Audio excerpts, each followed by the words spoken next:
vous arrive régulièrement de somnoler durant la journée, de ronfler la nuit, de vous réveiller fatigué, d'avoir des difficultés à mémoriser? Vous souffrez peut-être du syndrome d'apnée du sommeil. Cette maladie touche entre 5 et 10% des adultes en France. Beaucoup de personnes ignorent en souffrir, alors que cette maladie peut avoir des conséquences graves sur la santé, et notamment sur le risque de maladies cardiovasculaires et d'accidents de la route.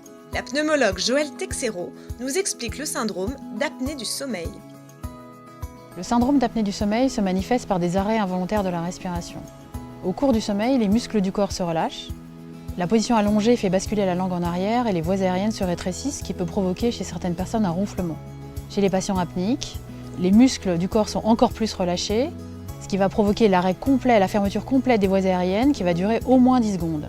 Cette apnée va provoquer une baisse d'oxygène dans le sang, une accélération du rythme cardiaque et surtout un réveil inconscient de la personne qui est indispensable pour la reprise de sa respiration.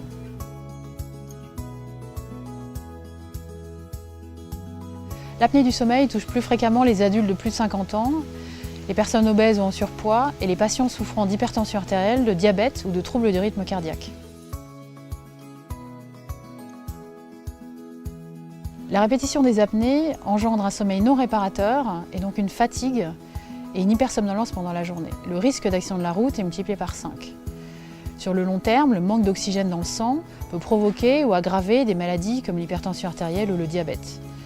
Il est indispensable de traiter les apnées du sommeil quand il y a plus de 30 apnées par heure de sommeil, ou une hypersomnolence pendant la journée, ou encore quand elle est associée à des maladies cardiovasculaires.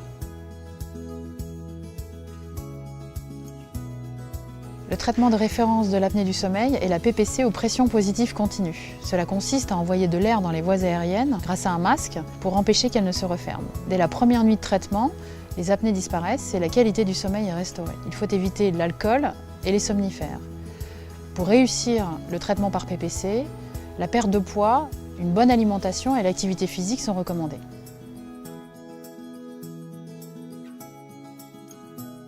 Comme il existe des examens pour diagnostiquer l'apnée du sommeil qui peuvent être réalisés à votre domicile, si votre entourage constate que vous ronflez bruyamment, que vous faites des pauses respiratoires la nuit ou si vous somnolez facilement pendant la journée, n'hésitez pas à en parler à votre médecin.